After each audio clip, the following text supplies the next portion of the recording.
Welcome to Forever Exiled, the Pathofexile podcast. I'm Justin, AK Tags. Tyler, Wrecker of Days. That was for my kids. They get episode 105. They listen to each episode? Only the beginning.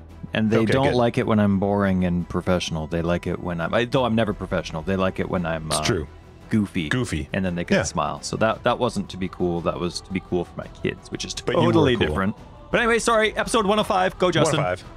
No, that's it. It's just 105 of Forever Exiled, the Path of Exile podcast. We are in episode 105. I got a thing for that. What do you mean? Wait for it. Okay. I'm not big on this.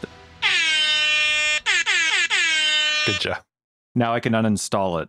Is that the only time your phone will make noise through this episode? Or? Oh, yeah. No, do not disturb. Good idea, Just. I'm already on it, Ty. What? Prepared.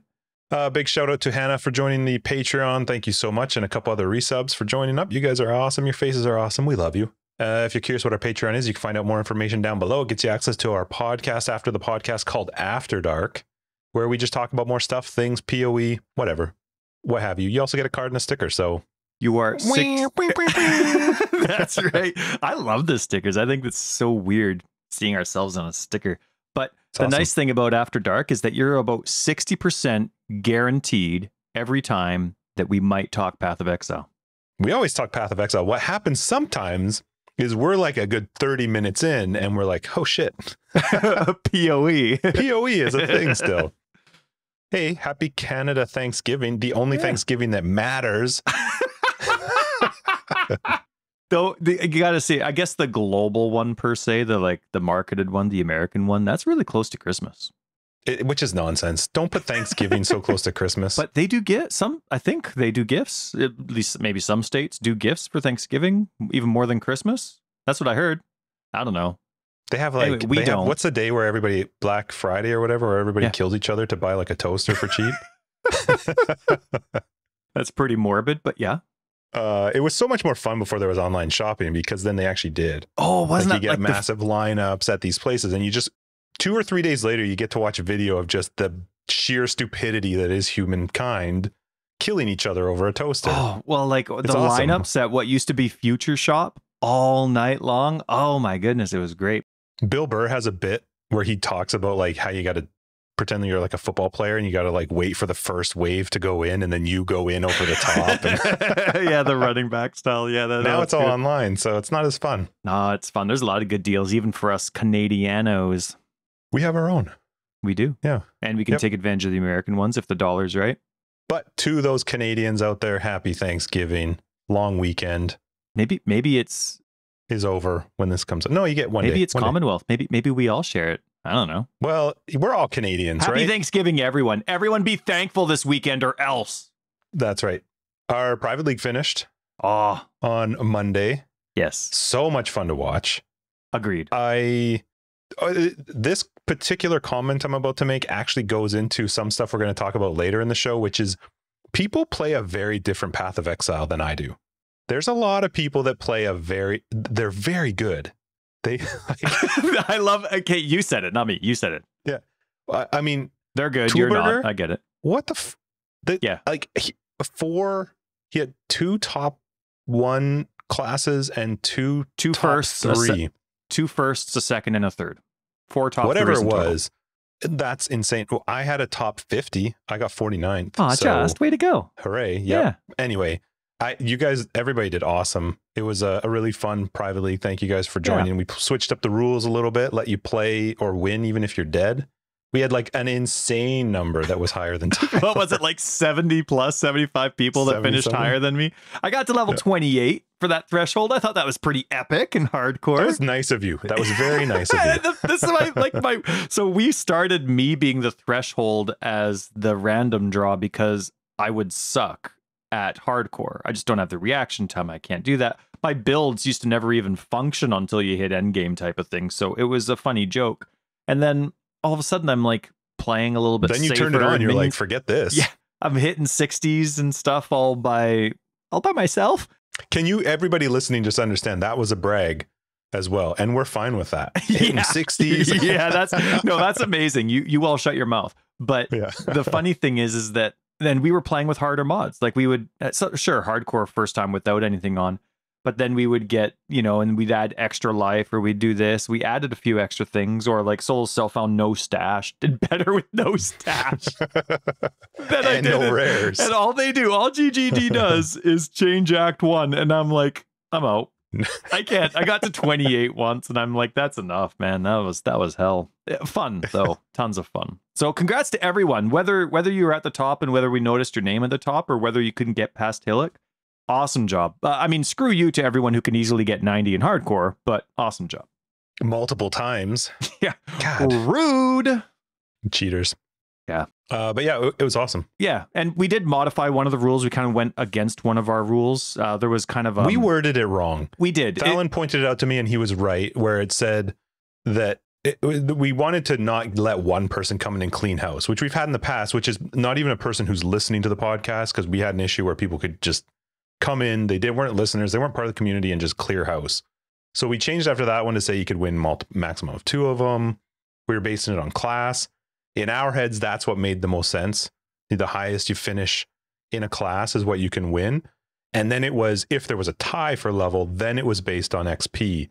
We worded it incorrectly to say that if you had multiples, it wasn't based on your class finish, it was based on your total XP, which didn't make sense. And so we just dropped the hammer and brought in our own rule on that one. Yeah, we changed it without letting anyone know. But we changed it for future episodes so that it won't, or future leagues. But anyway, congrats to everyone, whether you got a code or not, and to the 5 that actually won the draw. Good job. And special thanks once again to Thalon and Love Contagion, part of our Discord group. They made an FE bot awesome. that is so much fun. People can just go into the channel and type in a code or two, and it'll tell you where either Justin and I are in terms of standings and how much we're sucking, or who's at the top of the leaderboards for everything. And they just did even that added stuff throughout it, like so you could check your specific account and specific classes. It's awesome. So thanks for doing that. They just did it out of the kindness of their heart, just wanted to share it with everybody. And so thanks for doing that. It really made the experience a lot more fun. And Hannah was very kind, wanted us to give her money, her winnings that she got, to them as a gift. And that was really kind, but we wanted Hannah to have her winnings. So we made sure that we spread it all around. So thank you very much, Hannah, for being so kind. And thank you, Thalon and Love Contagion. Hopefully spend your points on stupid stuff, like a second currency tab. How many Wettas can you get? I bought one this week. No, it was on sale. What are they, 2 points? How much do they cost? They were normally 50 cents. They're on sale for 20 cents this week, or yesterday anyway. Is that 2 points? Is that two points?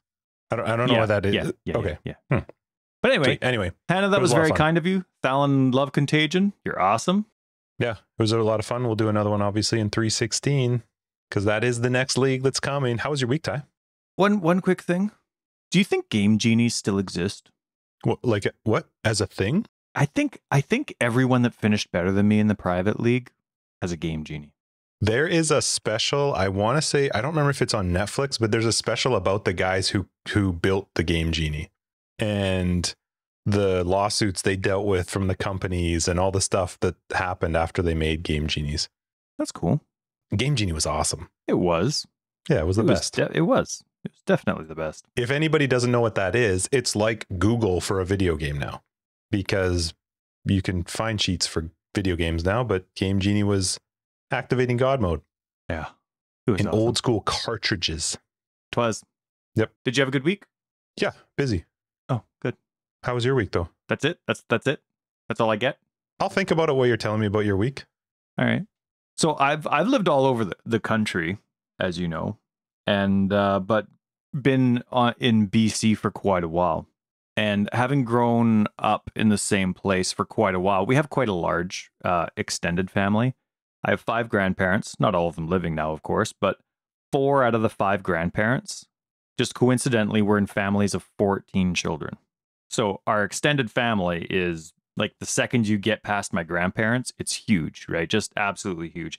And no, it's not like they married their own brother or sister so they, they had the same number of brothers and sisters. It was just by coincidence. They all were part of massive families. And it's so funny, like a lot of the family that I run into around town, most of them are seniors, of course, right? Most of them are like the youngest of all their siblings, and most of everybody's passed on in now. In town? You have family in town? Some, yeah. They were, yeah. I mean, then there's, you go to unnamed Sure, way towns all outside. close Yeah. by and all the way across the continent and back into the Ukraine. But when I run into people here, they're mostly elderly, and it's just so funny. Like, run into the grocery store, and my mom's speaking with one of her great uncles, and I walk up, and it's always the same subject, no matter whether it's like other family members or my mom and someone else. And you walk into them, and the subject's always revolving around like death or cremation or like what you do with people's junk when they're gone. And, like, but they're talking about like it's a normal conversation, like you and I talk PoE, but they're talking about like, oh yeah, this person died, and so we're trying to help them figure out what to do with their stuff because, they can't lift things anymore. And it's just funny, the kind of stuff you always around when you have such an elderly family. So it's fun to like walk up to them in the grocery store, and right away you're talking about, you're laughing about like a family member's ashes or something like that, all in a good, lighthearted way, right? But yeah, it was kind of funny. So ran into a few family members this week is my point. It was always a nice, edifying conversation for sure. And went to your place this week. Yeah, in person. Yeah, and Chris was there again.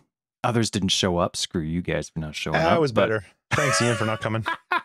Yeah, and Ryan, what's your problem? Anyway, we played the greatest game ever. A Dark Souls board game that you have had. We have had. Yeah. You bought a long time ago, but we obviously haven't had the opportunity to play. And it is such a perfect replication of what Dark Souls is, but in a board game. It was so good, and I loved it. It wasn't the first time we played it, but it felt like the first time because it'd been so long.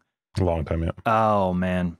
And in that experience, Justin, it was extremely frustrating. You have your garbage under the wrong sink in your kitchen. Nope, it's on the left. As soon as I came home, I'm throwing my compost in the garbage instead of because I got it mixed up. You screwed me up again. So thanks for It's nothing. supposed to be on the left. Yeah, Garbage on the left. I'm throwing everything in the sink, on the right. and I'll let you clean it up later. That's what's going to happen next time. But anyway, thanks for having us. It was a lot of fun. I had a good week. It was a lot of fun. Good week. Enjoyed a drink. Yeah. Which was nice. Finished off some scotch. Haven't had a drink in forever. And some bamboo. Yes, that's some also a scotch drink. and some rum. Yeah. Really good. It's good, eh? Had some scotch and a drink. Yeah. That bamboo rum? Yeah, it is. Oof, very good. It's good. Does taste like candy. Yep. Especially, just don't get the one that's in the black container. Get the clear container. Oh, you will enjoy it. Yeah, it was fun though. Playing the game was fun. Yeah, it was great. I still haven't cleaned it up. Oh, it's still there? I just haven't Goodness. had time. Yeah. And it's funny because Christina's like, are you trying to save this game? Because we need this table for Thanksgiving. And I was like, no, I'm not trying to save it. I'm just haven't gotten around to putting it away. Yeah. Because it has to be put away very specific. You can't just like group them together and put them away. That's too bad. So yeah, we're never playing it again. All right. So your week was busy and that's it? Yeah, I feel like for the most part, you can do how is my week now because that is just it. Oh, super busy. And but I found out this week that Justin's really into this, by the way. He never talks with his hands, and he's talking with his hands right now. Go ahead, Just. Go ahead. I found out. Ooh, what happened? I don't know why my hue system that runs some of my wireless lights goes like, oh, it's this time. We're just going to dim it. Like, F off, Google. You have Stop. a hue system in your house? Okay, Google, set the office lights to 100%. Now, the thing that sucks right now. Oh, it worked. Google doesn't understand me at all. Ever. I hope nobody's got a speaker on in there. Google's yelling at them right now. Like, we don't have office lights. Oh, hang on. Let me set somebody's GPS. Hey, Google, give me directions to the closest pita pit. Now you can go. No, not really. Your Google's freaking out. I found something out this week that I shouldn't have not known. Hang on. And it was interesting. I should have known this. Okay. I shouldn't have not known this. That's better. Yeah. I got a text and an email from our government letting me know that I needed to go for a third dose. And in the email, it says that if you're immunocompromised, you need to do it. And I'm like, what the hell do they know that I don't know? And I'm like scrolling through trying to figure it out. Well, it's connected to the whole health system. And so it can see all past tests, medications, anything you've ever been on. I forgot when I was like 28, 30, somewhere in that range, we were doing tests on some other stuff. And they just by accident found out that there were issues with my liver. and that I have this one weird liver disease that causes the immune system to struggle. Like my immune system is not super strong. Okay, and you Totally forgot. Totally forgot. I entirely forgot, because when it was back then, one of the big concerns was that I had fatty liver, and they really wanted me to make sure that I dealt with that, which I did at the time. I didn't think about the fact that there was also, I can't remember what it's called. I don't even know what it's called. That's the crazy thing. Ask Tarky, you're probably related. I cannot remember what it's called, but oh my goodness. Anyway, so yeah, I'm going for my third. So it's not because you had like a mixed dose. It's because you're immune compromised. I had Pfizer.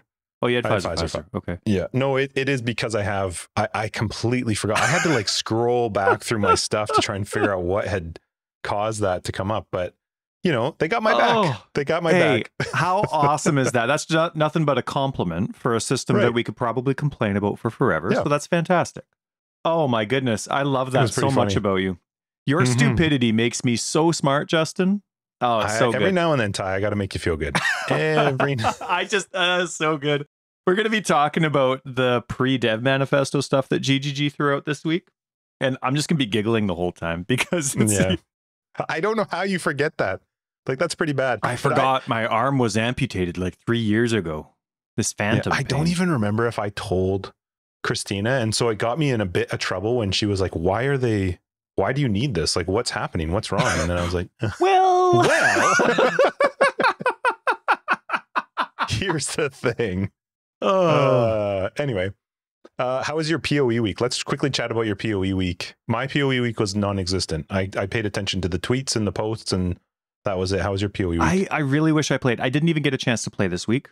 Had good, but I had more important things to do. We had a hangout session this week in person instead of playing video games. You're probably done with PoE, though, so probably wouldn't have played PoE anyway, but had a couple Formula 1 nights with friends. Spent some time doing in my personal time, doing stuff that I don't like doing in my personal time. I like having once the kids go to bed, no matter what my responsibilities are, house and bills and all that kind of stuff. I like to ensure that I have me time once the kids go to bed. Keeps me from, freaking out and stress is piling up. It's nice. It keeps me refreshed. Anyway, I didn't really do that this week. There were a couple things that I really wanted to get done. Oh, right. Yeah, that was the pools. This is the hockey season's about to start. And so all the hockey pools that I'm a commissioner of are getting to start up with. And Ryan was big help. He took over a couple leagues for me. And so anyway, I was doing a lot of that kind of stuff. And so there's the Stella draft is tonight, if you're interested. You're not into that anymore. And we had the Wheel, our keeper league that we did. That was a couple nights ago. So I was busy with that, unfortunately. How did I do? Oh, I'm sure you're going to do fantastic. But I did have, I'm still always in tune with the PoE stuff. I'm always doing my guide stuff. I'm updating my filters. I have a checklist and I'm doing one filter thing a day minimum. And I had a Reddit suggestion, or not just a Reddit. I posted all my suggestions on Reddit and on the pathofexile website. This one was for a free Atlas passive respec for standard players. Like at the beginning of each league? Or? Yeah, so at the beginning of each league. Someone on Reddit said that's not possible because standard doesn't have leagues, but I thought they were going to say because standard's not a thing. Oh, someone else also said that they didn't realize anybody played on standard. Yeah, I give them an upvote. Yeah, I know you do. I didn't know if they were being pricks or not, so I upvoted them and I just laughed along with them. But yeah, no, just because when you're a standard player, every league, and I actually really like this about the game, whether there's massive changes to your character or not, GGG gives you one free passive respec. Which they didn't used to do that. No, I remember you mentioning that. But it is still pretty hardcore because if you make one change to your passive tree, you get this free respec. But if you modify your tree in any way, even if you go from level 70 to 71, if you add that 71 point, you lose your free respec. So it's the second you log in, you're okay. That seems fair. I really like it. But they do give it to every character, no matter what in standard. And I want them to do that with the Atlas passives. And so I decided to throw it out there now because they're restructuring. Well, you would have to get one with the Atlas change. For this league, yes. Right. But I'm thinking every league. Future ones. Passive tree is a passive on that one. Yeah. I agree with you. Especially because people that are playing standard, sure, you might have a percentage of them that just prefer standard and they play as long as a diehard player. But my assumption, and total assumption, is that the people that play standard are the people that don't have time for normal trade league, for normal core. You know what I mean? So, like, standard would be... I would think... Go ahead. I would think some people that play standard are just the people who don't want the reset. They don't want to have to start over. Yeah, that's true. Because, to me, because the Atlas passives are they're actually a change. That some shift to new spots, some shift what they do, that it doesn't really make sense that wouldn't reset. True. And sometimes there's changes. It's not the Atlas passives that change, but it's a game mechanic that changes and mods that change. Harvest changes, this changes. And so it's like, okay, well, if that didn't exist before, I'd like to invest in something different, but now I need an extremely rare drop to be able to change my mind. So I just wanted them to be on the same page, or I think they should be, though both those two should be on the same page. So I provided that feedback. Some agreed, some felt it important to disagree. Well, let's read it. And normally I always check every time I log in. I don't have, I used to check every day just in case, but now I just check when I'm actually playing. I check the sales because I always want to buy, every pet that's $2 and under. They have a massive pet sale right now. And I absolutely love it. I don't know if it's like this on PC or not, but on console, sometimes they organize it by price. And I love that. So it starts off at like 240 points and just starts going down, down, down, down, down. And I love it when they do that. I think it's so customer friendly because I can just scroll right to the bottom because I'm a cheapskate and I just look at everything that's 20 points and under. And anyway, I like ducks. So I want to get the ducks, but they're like $12. And I really like the tiger.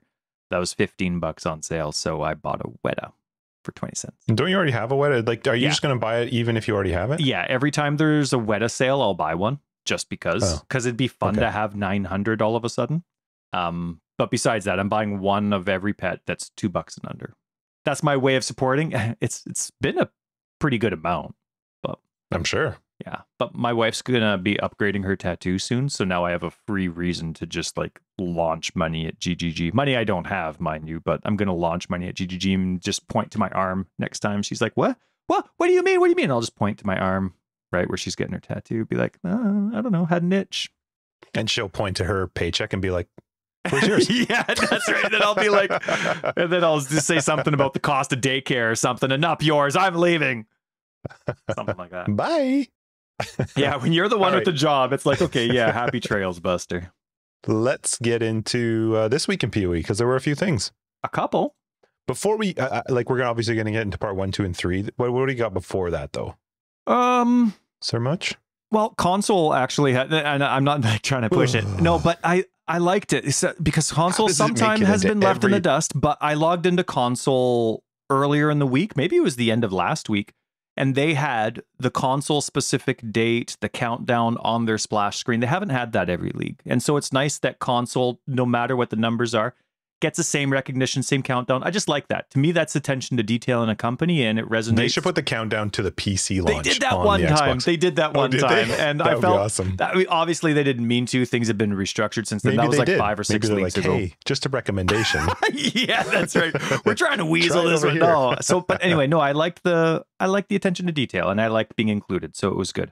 And another thing that didn't happen was patches, but I like this new mentality ever since, this has been since the league after Heist, I think it was, when they said they're going to change their mentality on focus and bugs and all that kind of stuff, improve quality.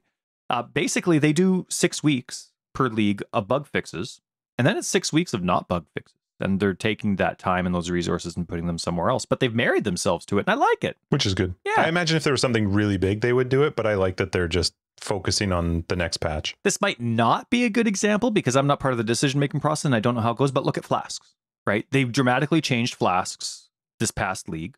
It didn't work the way they wanted, so they made a fix for it, and they made it, I guess, in their idea, tolerable. But now, look, like we're going to get into it, they have massive Flask changes coming. So it's kind of like, even though they have this plan, it's like, okay, basically it's like, it'll have to do until next time. This is what you get for like fixing it up until the 6-week mark. And then you're just going to have to deal with it, and it'll get fixed again later on, but it'll be a really good fix, well thought out, all that kind of stuff. So I think Flask would be a good example of like the total mentality of how things get fixed. I like it. I like it. Sure. And I mean, given what we're going to talk about with regards to Flasks, that was definitely not something you rolled out in the middle of a league. Yeah. So right. It makes sense why. Yep. Mm-hmm. You got here that ultimatum supporter and pack end soon. Cool. Well, yeah, it's gonna Buy it happen. if you And want then they're giving away wings for their live stream Twitch drop thing. Like, so if you broadcast while they're doing their live stream, you get wings. Wings are. Can't you just watch it? Don't you just have to watch it to be part of the live drop? Yeah, or whatever it is. But it's wings. Like, wings are pricey in their store. They're like $30. Mm-hmm. So that's crazy. You got to watch for 45 minutes. Easy peasy. Yep. Easy what peasy. day is that on? That's October 14th. All right. What day? Sweet. Is that? October 14th is when they're doing that. Oh, that's our Thursday. Nice. And then they had a whole bunch of teasers. Did you check out the teasers? I saw a lot of their tweets, and I saw some like random cards that they had. I like seeing them, even though I'm not a card farmer. I love seeing the different cards. I look at them and I'm like, ooh, that'll make a nice I love the sound. art on some of them. Like the Shaper Guardian one to me is really cool. And some of the stories are really neat. Some of the stuff though, I look at, like they showed like a Blight Ravaged map, and I read it. I was like, oh, I can't read all this. I'll wait till I'm playing the game. It's way too many words. Blight Ravaged maps can drop from blighted maps in Path of Exile Scourge. And then I'm like, oh, okay, so there's something else I didn't know existed. What the heck is Blight Ravaged new? Has that always It's got to be been new. there? Yeah, that's new. Let's hope it's new. Otherwise, we're even less educated in our diehard game than we want to be. But yeah, but they can drop in blighted maps. And so what is that? Varieties of items contained in 30 blight chests are lucky. Towers deal more damage. Chance for blight chests to contain additional rewards. 60% reduced cost of building. Blighted encounters in areas contain up to 3 additional blight bosses. You know what it's missing? 5-second delay between waves. Can be fast forwarded by pressing the button. Pauses when you open a tower menu. I just want a time period. I love it. You have 20% more damage in a chest, or sorry, in a tower, and 60% reduced cost. Guess what? It doesn't help me when I need to run across an entire map and I've got 40,000 points to spend and I can't get 2 of them because I can't click. But yeah, seeing the new item coming are really cool. There was something about a breach thing too. Some crazy breach things. I was like, okay, cool. A flawless breach stone. Sweet. At what point do we stop? What are the levels of breach stones? There was one thing in there where I didn't even know it existed. Elevated, is that a thing? I saw you tweet that. You were like, elevated? Yeah. And then I had like a thinky face and someone's like, oh, it's this, this, and this. I'm like, I didn't even know it existed. I thought the responses game. were actually quite nice to you though. Oh yeah, no. Everybody's super cool. Super cool. Not one person that has ever responded to me has been a prick ever. But no, they were very kind.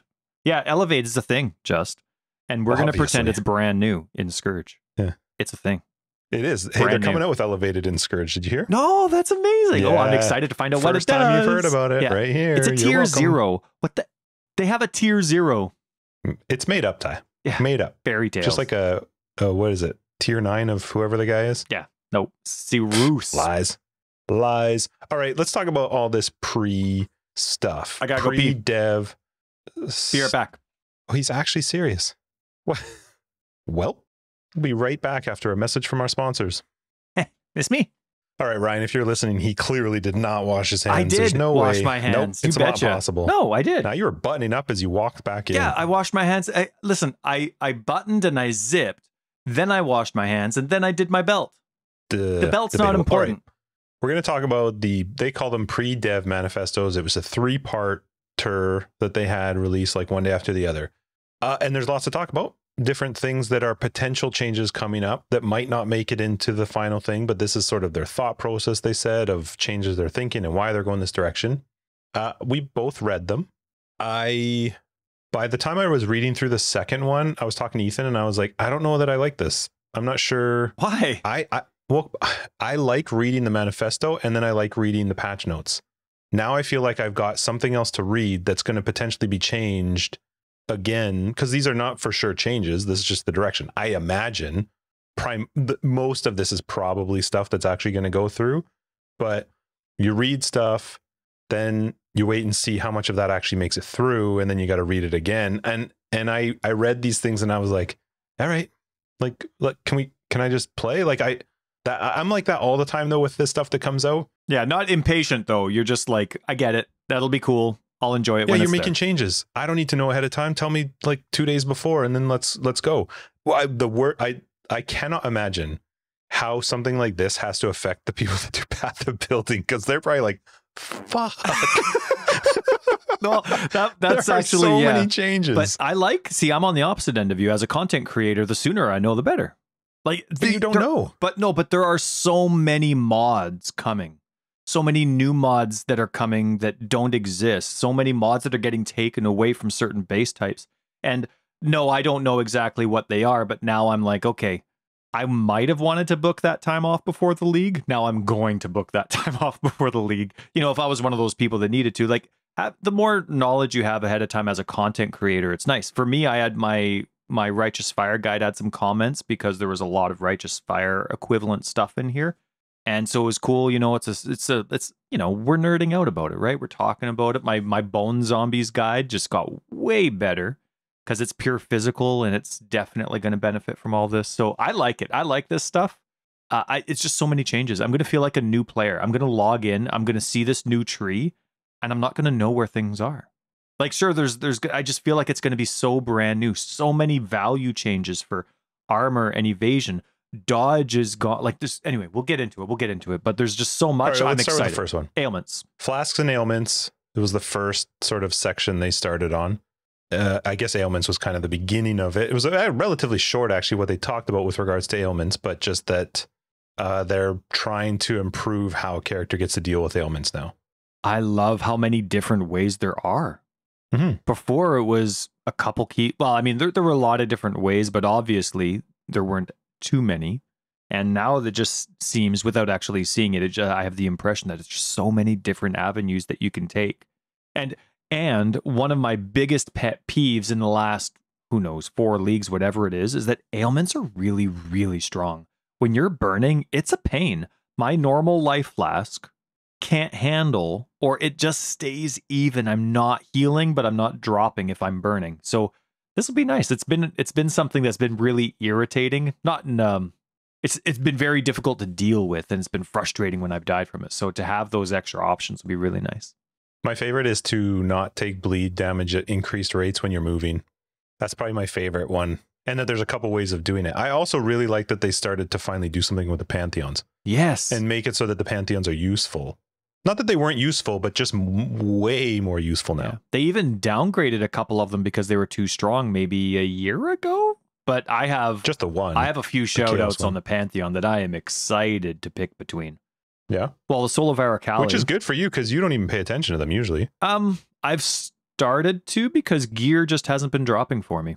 Like chaos damage has really been ramped up a lot over the last while, and because I'm a standard player, the gear that I was keeping didn't focus on chaos resist. You'd be fine with -60. So with the minimal playtime that I give, all of a sudden chaos damage was massive. I have this massive tank, but -40% chaos resist, and I'm getting mutilated, right? So I have been paying more attention to it now. And the Soul of Aracali is, or Aracali, however you pronounce it, love both. 10% reduced damage taken over time, which is awesome for Righteous Fire. It used to be 5, so now it's doubled. And the chaos resist is also amazing. 40% chaos resist from chaos dot, not chaos hits. But it used to be 25%. So that's huge. I'm super stoked for that. I think that's awesome too. I actually kind of like when they do the whole chaos resistance against damage over time. The only part that bothers me that doesn't count towards is when I go into an alva and I just get pew, pew, pew from all the stupid chaos spitters. Gotcha. For me, it's the Syndicate. It seems like every single one of them has chaos attached to their hits. So sure, they hit like freaking tanks. I'm going Ralakesh. Yeah, there it is. Moving while bleeding doesn't cause you to take extra damage. Yes, please. Yep. Oh, I hope that's the minor one. Like, I hope that's the one you just get. Yeah, I forget. Not the one that you have to only upgrade. copied the they quote. Didn't say on that one. Oh, they didn't. See, the thing for me though is Corrupted Blood's a big deal, and it doesn't go on triggers. It's not impacted by Instilling Orms as of yet. So that drives me nuts, and so this won't impact that at all. So that'll be definitely something that I'll have to be keeping in my eye on. Just get a jewel. Yeah. Okay. And then Tukahama was awesome for me too because my Righteous Fire guide uses Incinerate, and so I stand still an awful lot with it. And so Tukahama is when you're stationary, you get physical damage reduction up to 9%. It used to be 8%. And it also regenerates 2% of your life, which is the same as before, but it had to build up to 2%. Now it's just the second you're stationary, you get 2%. So I like that. They're giving you They haven't forgotten about stationary characters, and that's really nice. How about flasks? Or were there more elements? The only other thing I was going to say was the purity of elements, the aura now, where you're just flat out immune. Granted at a 50% reservation cost, which also ties in more to the third chat with regards to, or second, I don't remember. Yeah, but that was a big change for that one. I like how different it is to the other purities. Yeah, it was really cool. 50%, I don't know. Although you do get the plus to all elemental resist as well, but I think it's worth the 50%. I don't know if I'd use it, but I think 35% it would be such a shoo-in. Yes, I agree. And a lot of characters can get it in Act 3 after, what is it, the Act of Love or whatever it is that she sends you to go find her dead boyfriend. I like Steelskin now. Just can't bleed. Immune to bleed. That's nice. Steelskins That's nice. They mentioned something. It's at least something. Yeah, I like it. Bone Armor had something like that too from the Necromancy tree, so it's nice to have something similar to that for everybody. There, and remember, we're kind of somewhat assume people have read these, because in every single one of them, there are pages to read. Like, and a lot of, they call them the spoilers, like they put them in spoilers, which was nice of them. So if you didn't want to see the details, you don't have to see them. 90% of them, I was like, all right, okay, sure. You could tell me about a specific unique, don't care. Yeah. But you can read through them all in there. Well, the thing for ailments for me is a lot of it is tree changes. I got to see where these tree changes are coming from. You know what I mean? And where their accessibility is, what their values are. Increasing, for example, I think this ties into more of the armor conversation, but increasing max resist locations, there's getting even more of them. Adding them, yeah. Which is awesome to add them to that left side of the tree. That's where they already are, except for one. Anyway. Yeah, but that is your way to deal with elemental versus armor. So I like that change. We're going to talk about that. Yeah, flasks. So they're making some big changes, flasks. Were tiered mods already in the game for flasks? Well, or did they not add that? No, they were not. Because that is with this one where the stats will be tiered now. Like the role can be tiered based on is item level. I don't actually know what it's based on.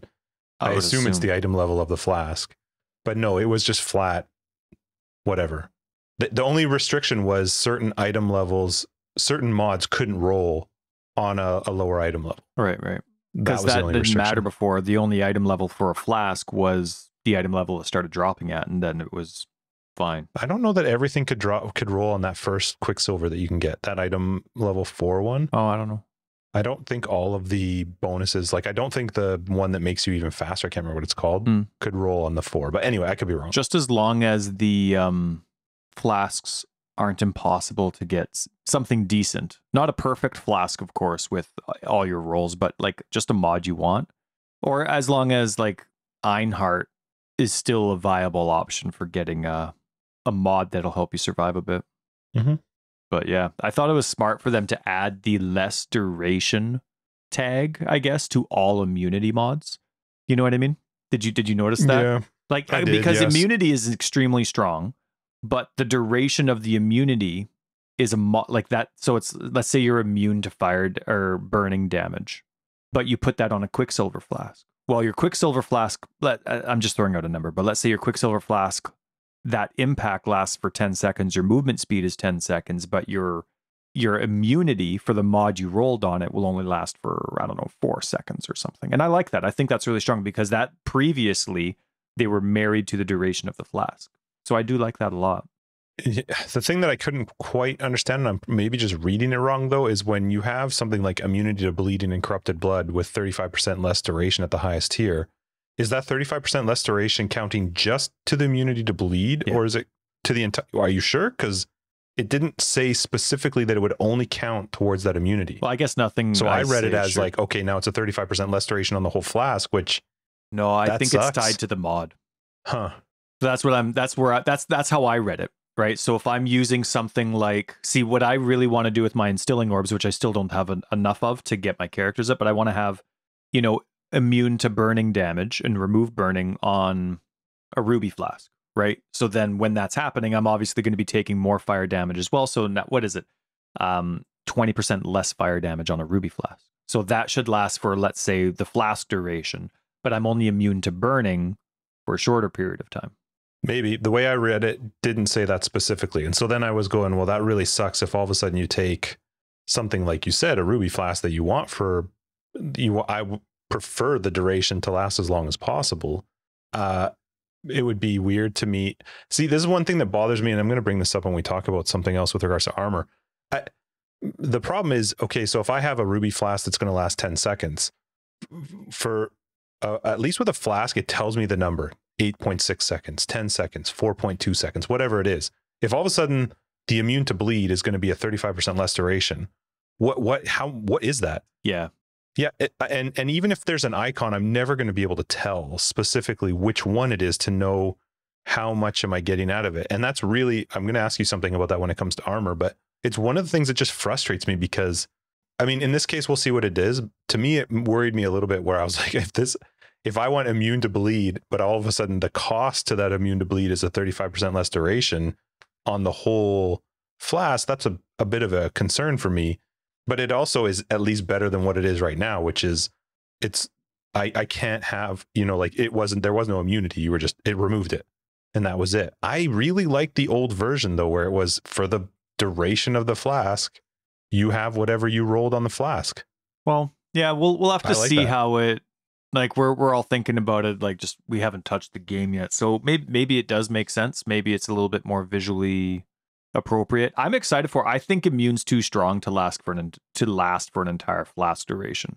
So if flasks are lasting longer, like for me, I'm thinking quartzing flasks. As my playstyle, super slow reaction speed, I'm a quartz flask guy. I have to phase. I'm either using an instant movement skill that lets me phase, or I'm using quartz flasks that hopefully at some point are going to be triggered, but right now it's manual. And if that phase can last a long time, I'm fine if, my immune to freeze is only 2 seconds, right? So, because it's when I'm frozen is when I'm going to be hitting the button again, but otherwise I'll be ignoring it until I notice I'm not clear. So I'm really excited for all the changes in that regard. I think it's smart what they've done. And the life and mana though, they got some touches this time. Remember they said at the beginning of this league, life and mana were going to get touched, and I really like it. They have removed a lot of modifiers from the life and mana flask pool of mods, and they've added some, and they even added kind of a new little like mod part, little section of a mod where it says, while not on full, does this, and this. So I really like it. But that definitely. Go ahead. I read that too, and I was like, well, that really screws over a piano player for how they use flasks, because if you are a piano flasker, you don't see any of the benefit of those if you happen to roll over your healing flask while you're full health. And some of the second, like the duration buffs are like some of them were 17 seconds. Sure, it might change by the time we've spoken, but that's crazy cool. You hit it once and you get this buff for like 15 seconds. That's so cool. Hinder and maim, yeah. And non-instant life flasks. Because you were all about the instant flasks, and I like the gradual increase because I'm constantly in danger. Whereas you're in danger once, and then you hit the button, and then you're safe for a while. You can figure it out. I can't. So now non-instant life flasks have double the recovery time, but the duration states basically they're twice as strong in a short period of time. Oh man, that was so cool. You skipped down a little bit. There was one I was going to bring up, which was they talk about how characters where you have a lot of damage and clear speed, flasks weren't a problem, but they wanted to make them easier to sustain for less powerful characters. The modifier that they did for that was 66% increased charge recovery, but a 25% reduced effect.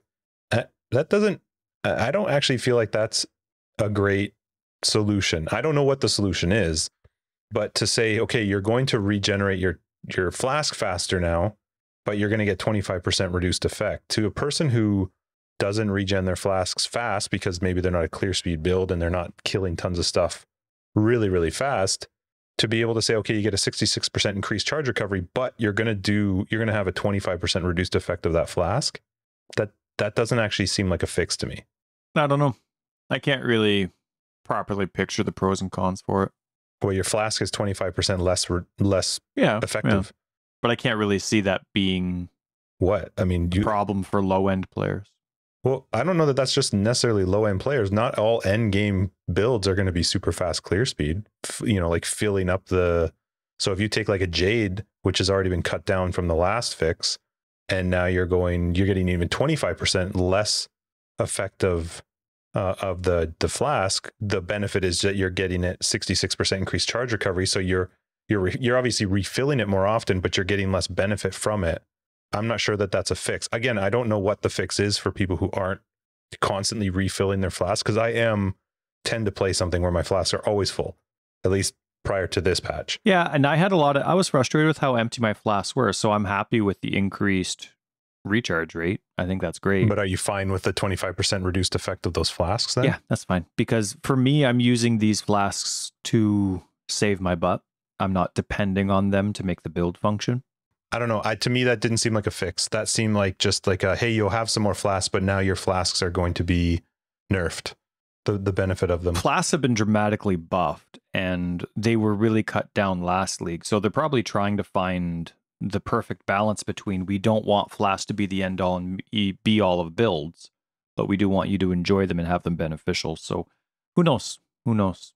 I think though, no matter all the changes, like there's going to be a lot of new combos we can come up with all the new different mods, the new tiers system, different durations based on mods or whatever it is. Like there's going to be so many more different combos. I think we'll just have to, obviously play it out and see how the changes actually work out. I think instilling orbs now with the duration of some of these flasks are going to be insane. I think it's really cool. Another thing I liked is, I keep forgetting about this, but like in the reality of flasks, they're technically like, if we were in Path of Exile, our flasks are in our belt, and we have 5 flask slots in our belt. And I keep forgetting, but I do quite like it that belts have flask specific mods that no one else does because of that realistic relationship between them. So I was reminded about that. I thought it was cute. True story. Mm-hmm. I'm done on flasks. You? Yeah, I'm too. There wasn't much else for flasks that I cared about. Cool. Now, I don't have the websites up. I'm just going on my notes here. So I have it. I know. So if I'm out of order, I'll stop and it's not my fault. Pull you in a different direction. So the part 2 is defenses and recovery. So I'm going to just read their overarching problem, because this is like covers everything, sort of the way they worded it, which is that dodge and blind provide more mitigation for fewer passive points. Item slots and other defense types. Attack dodge does this in a form that is almost identical to evasion, but it's far more efficient. So they want to remove dodge entirely, review certain mechanics like blind, fortify non-melee characters, improve almost every other scalable defense type significantly to make them more powerful, including armor, evasion, energy shield recovery, and spell block. That was the basics of why this part is what it is.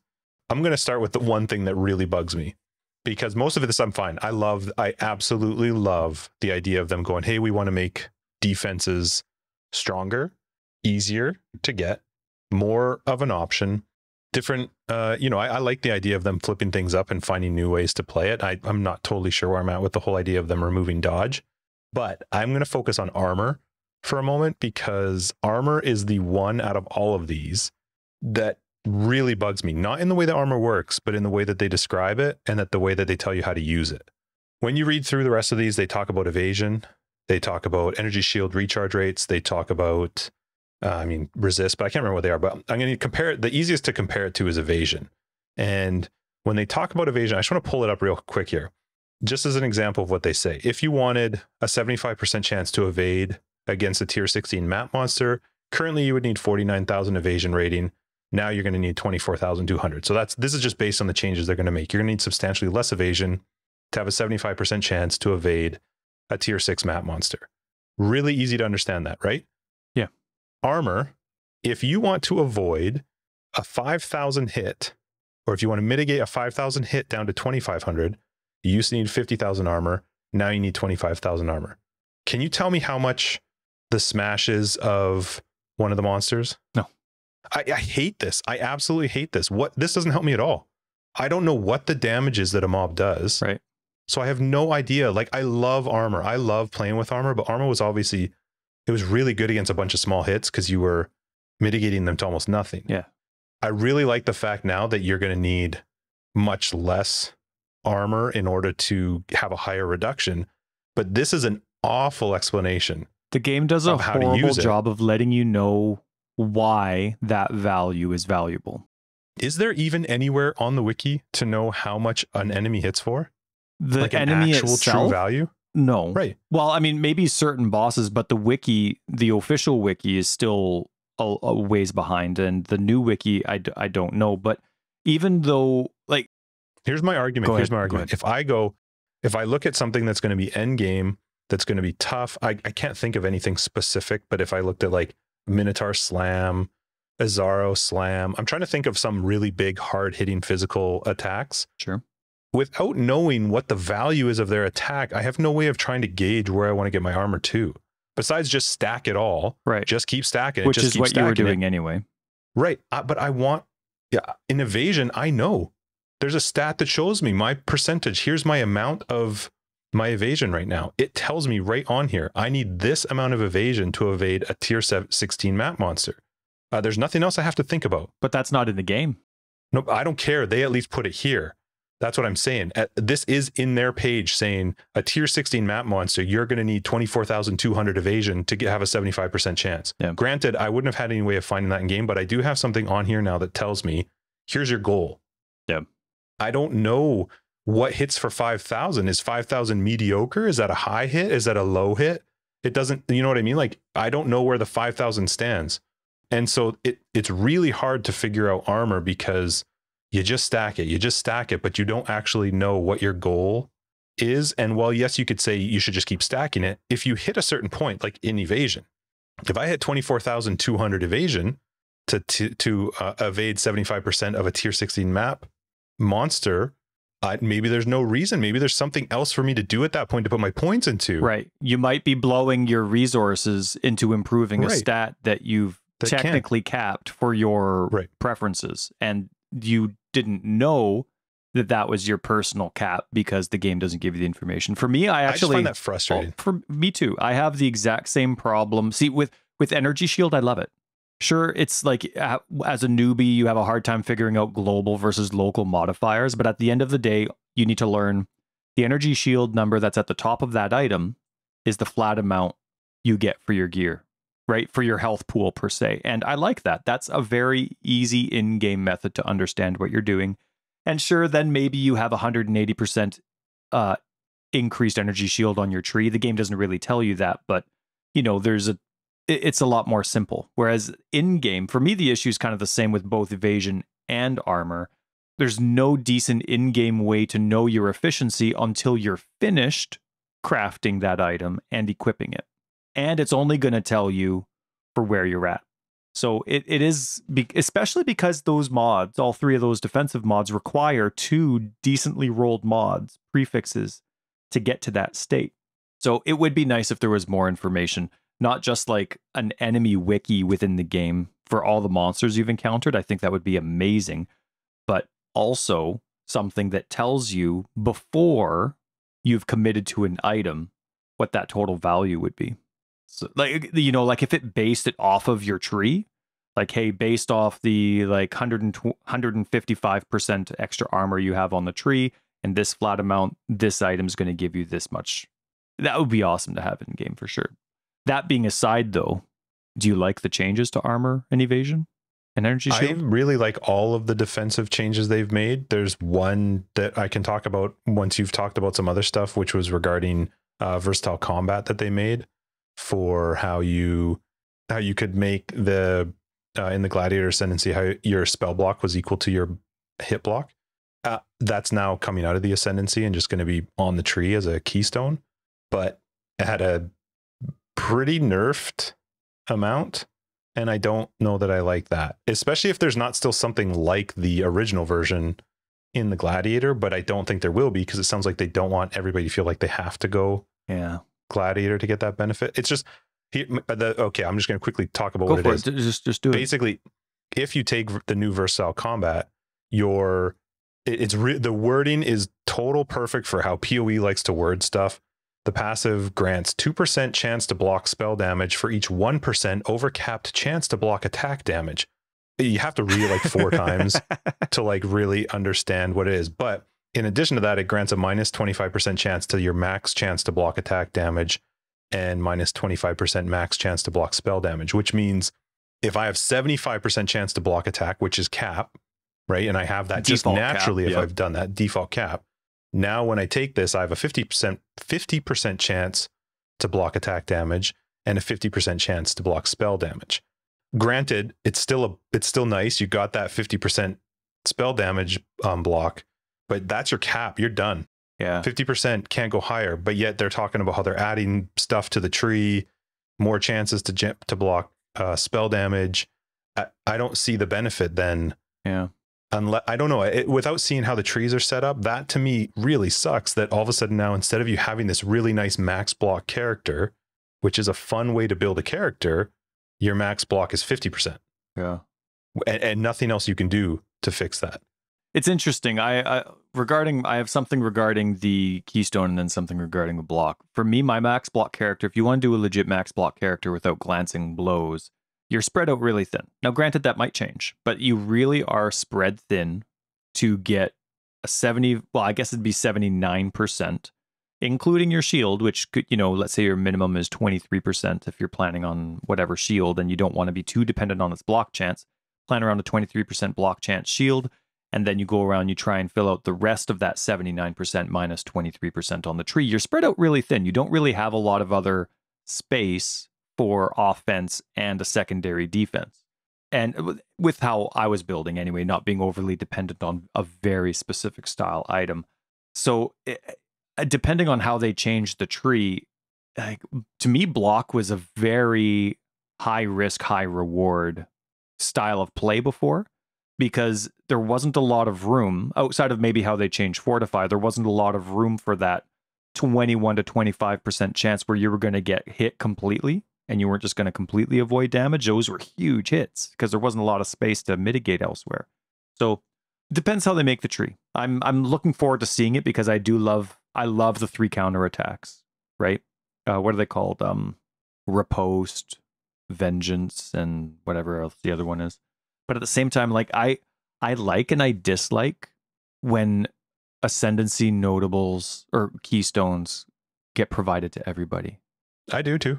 Like I really as long like as what it. was lost is made up or made better. Yeah, like Wicked Ward, right? I don't think the cultists got over that one, but here in this case, they're giving them a new keystone that they haven't really talked about yet, as far as I know. But like I like it because then, like, Tarky brought up an awesome point in episode 100 that ascendancies really funneled the theory crafting.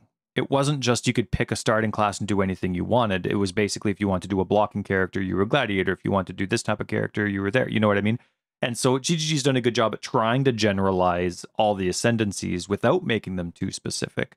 So I like it when a keystone gets added to the global tree, but at the same time, I like that there's an identity to...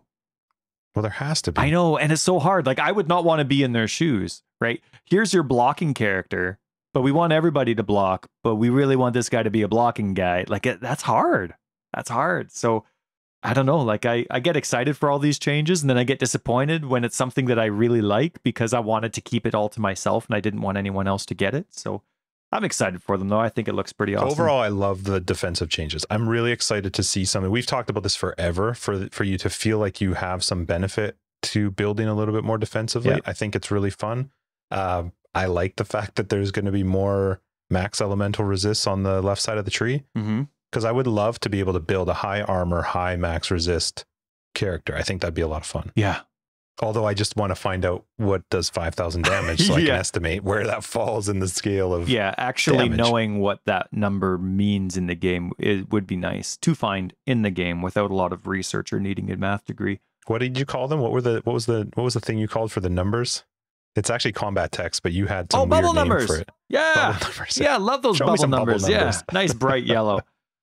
You mentioned it briefly, but they removed dodge entirely, except for the one keystone. They still have the spell dodge keystone on there, but they removed the attack Just one. acrobatics will be the only one. Yeah, I forget which one. So they still have that, but that's actually acrobatics is the hit one. The phase acrobatics was the spell one. But they got rid of everything except for the one dodge keystone now, so that'll be quite different. I don't know if they kept it on a quartz flask. There was that 6% chance to dodge. They didn't reference it at all, but they did sound like they were trying to make dodge very secondary. And then they added that new thing called spell suppression. Cool. Why didn't they call it spell evasion? That would have made a lot of sense. Yeah, I don't know. But anyway, it's spell GGG, suppression. man. It's more fun. Yeah, that's right. Spell suppression is now a thing. And one thing that this is so awesome. I'm glad it's finally happening. You can change the inherent value of an attribute. So they haven't done it for strength yet, but they've now added the option for you to do it on the tree for both dexterity and intelligence. What was it that they said? Oh yeah, you can now change. So instead of dexterity giving you an inherent value to evasion, you can. There's a notable. There's a thingy on the tree that you can select that changes your dex to now go towards spell suppression instead. That's so cool. They did the same thing for intelligence. Instead of it going to, I have that note somewhere else for some reason, but yeah, I absolutely love that there's that extra amount of flexibility. I think that's such a neat addition. What else? I can't believe more increases to max resists are coming. To me, that's crazy. I like it. There's one in the northwest, northwest in between the Templar and the Witch. That's for all resists. Then there's the fire one, which is southwest of the tree. But then there's also southwest of the tree one that's already to all resist. Like there's already 3 that are for all resists, and then there's 1 for each element. My goodness, and there's going to be more. To me, that's already super strong, and it's so easy to get to them. I mean, at least they cost gold oils for when you're doing that fancy stuff with your amulet. What's that called? Anointing. Yeah, you can tell I do that a lot. But I still haven't seen a gold oil. They are mythic. You just have to create one. Sorry, they're a myth. They're just fake. Upgrade to it. Yeah, sure. Easy. That's easy. You can't upgrade them, can you? You can upgrade oils? To them. Like you can upgrade like you can essences? Yeah. Oh. Yeah, and if you have the tab, it's really easy. What's the thing you can't upgrade? There's a thing that's like it that I thought you could upgrade, but you can't upgrade. What is it? Oils you definitely can. Essences you can. What else would there be? I don't know. Shut your face. So they're taking ghost dance out, as well. So that's coming. Oh right, off the trickster. These things are all weird to me because why? Well, it's like you just said. You have to put something now into the trickster tree that makes it unique, that makes you want to go there, that makes it. This is what this class does that other classes don't. Or sorry, they said they were going to do that for trickster and gladiator. I don't remember if they did that for occultist when they removed Wicked Ward. I could be wrong, but when I remember Wicked Ward, they just took it away, and then that was it. In this case, it says the trickster ascendancy will be changed as it no longer grants ghost dance. Oh, well, that's good. We'll figure it out. Maybe it'll be called Ghost Waltzer. Like there is the ability. I get where you're coming from in the conversation of like trying to make things accessible to everybody. I do agree with you, and in this case, I understand their argument of why they're doing it, because this is, if you're invested in evasion and energy shield, there's a benefit to having that, and maybe you don't want to go trickster.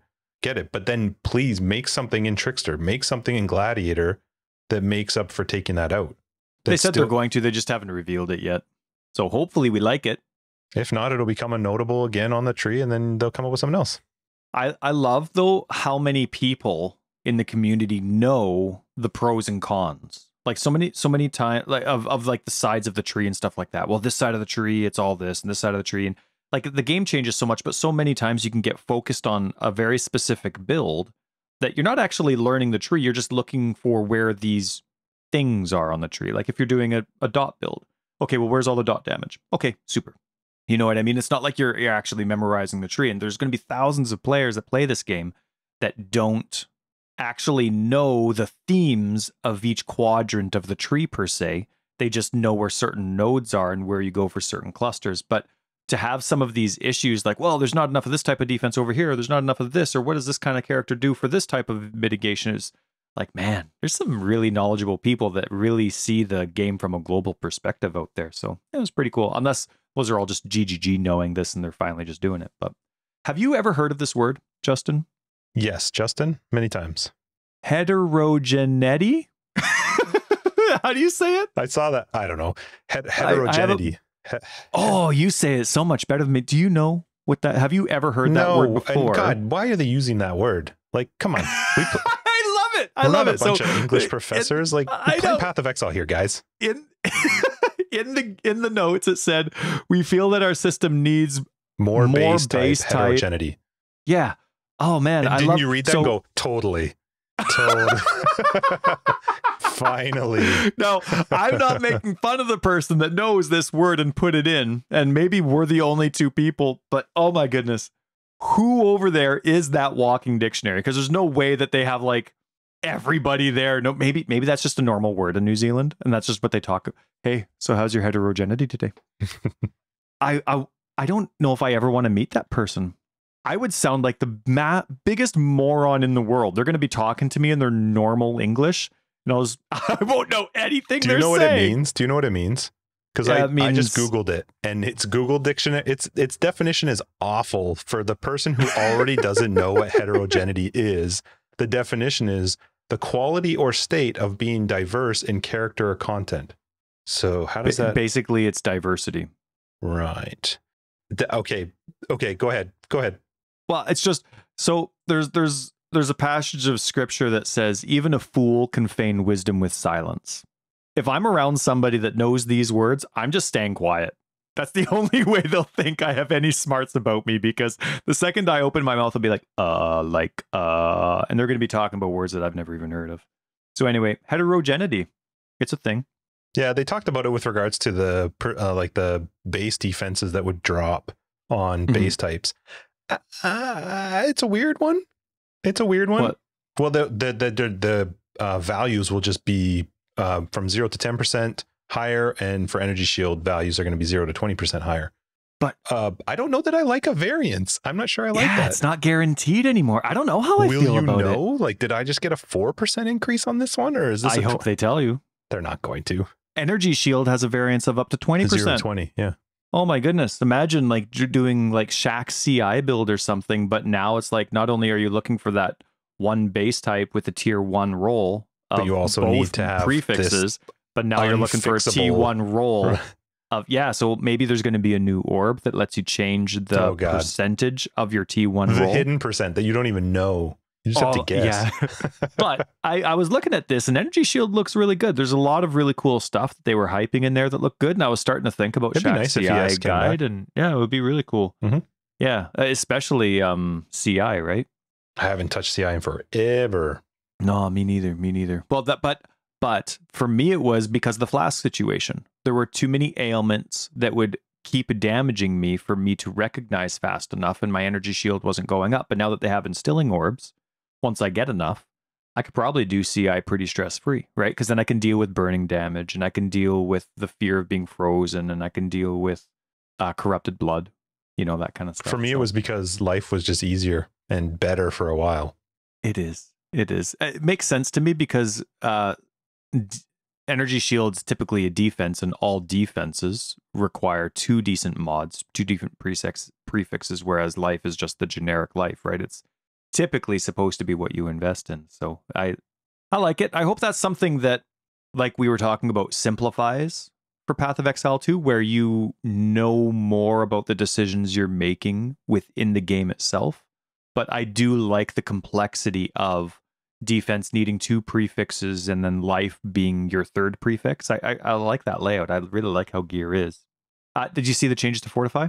Yep.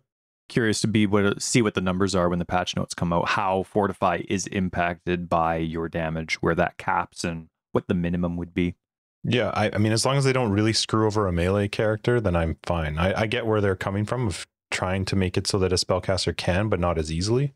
Yeah, or that they need to focus on something that they actually have to invest in. So I agree with that. I'm curious how it'll interact, the new Fortify, how it'll interact with Spiritual Aid, the notable that makes your damage scale off of your minion damage from the tree.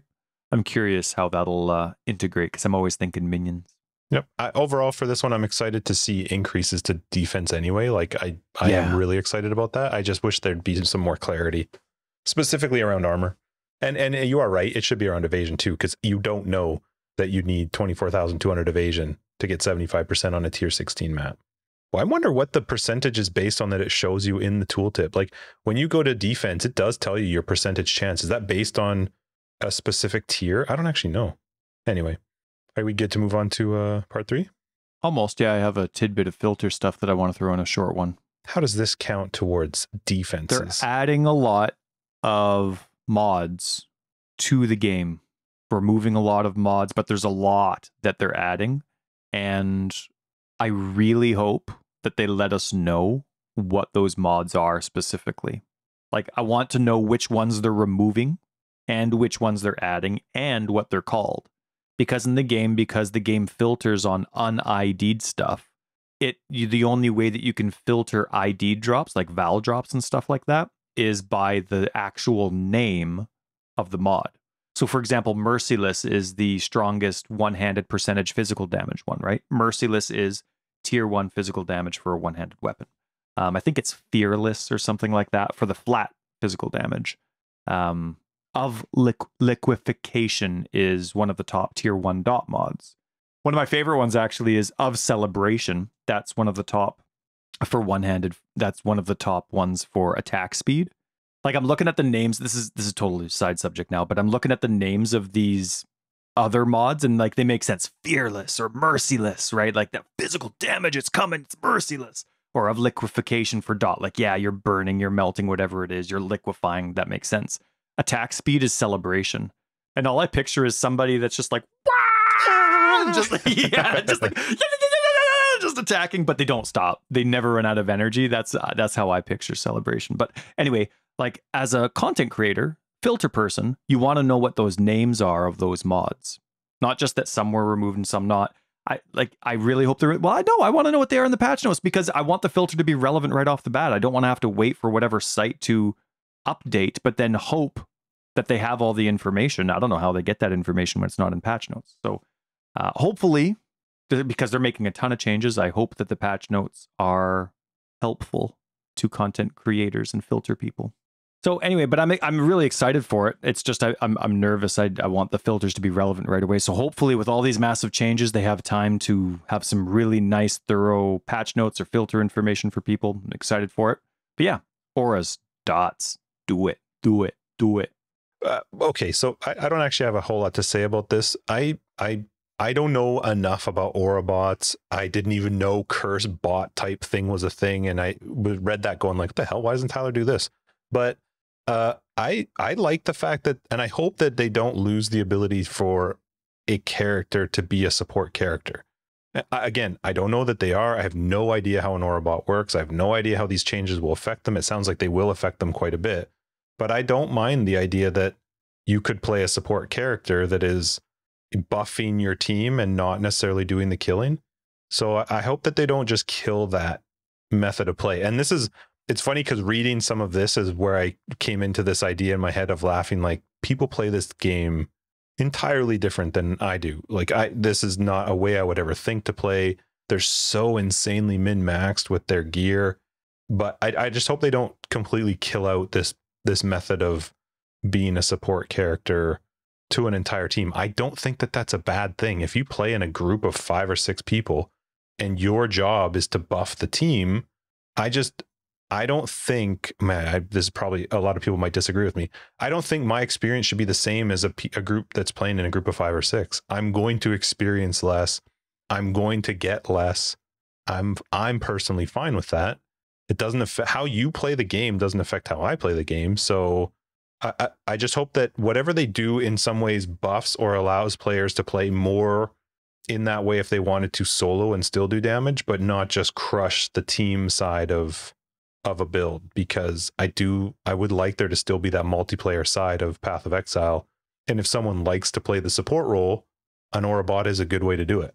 Yeah, I think they're on your page. I don't think they're on the opposite end of you. I just think that they find it to be way too strong. Like they didn't get rid of all the jewel stuff, but they changed which jewels, right, could be so that you couldn't completely stack over and over and over and over. And then, I mean, they changed auras from reservation's going from a big change. Additive to multiplicative, right? One of my favorite words that I can say and sound smart with. But yeah, to go to a more of a multiplicative math does benefit the lower end stuff and not as much, or it requires a substantially more aggressive investment for the long-term value of being able to reserve a ton. That's pretty neat. Hopefully it, like, you know, a normal character should be able to do a 50% and a 35% reservation, right? Typically you'll have 1 or 2 auras unless you're doing something mana crazy, right? Based on mana damage or what's MOM? What's that called? Mind over matter. Mind over matter, right. So, you know, it'll be neat to see what it is for low-end players. And I think what they're just trying to do is make it, like, if you're playing with an aura bot, there's nothing wrong with it giving the value that it would already just be giving you. You know what I mean? And if you can add so much to your aura efficiency that you're giving auras that they can't get to them, but now it's like 10 times stronger. That's crazy. You know what I mean? Like, to me, an aura bot would be, so let's say I choose to be an aura bot in a party of 2. You're using hatred, and so then I'm using anger and wrath and a couple others. That just gives you way more damage. If I could actually multiply that value by 10, that's insane, right? An aura bot would be just me giving you the normal damage of it, but now you have auras that you normally couldn't use. I don't know if that's the direction they're going, but I do like that they're just normal people that's giving you the normal value. Anyway, it doesn't matter. I'm just rambling. But I like it. I like where they're going with it, and I hope that it gives, like going, what's that top left cluster by the Templar that gives probably the most percentage per clicks up there. I'm curious what those values will be at the beginning of the league, and how many more auras somebody could stack on. Reservation efficiency now. Oh, right. It's one of those negative things where you're decreasing. No, wait, are you increasing the reservation efficiency or decreasing it? No, you would want increased reservation efficiency.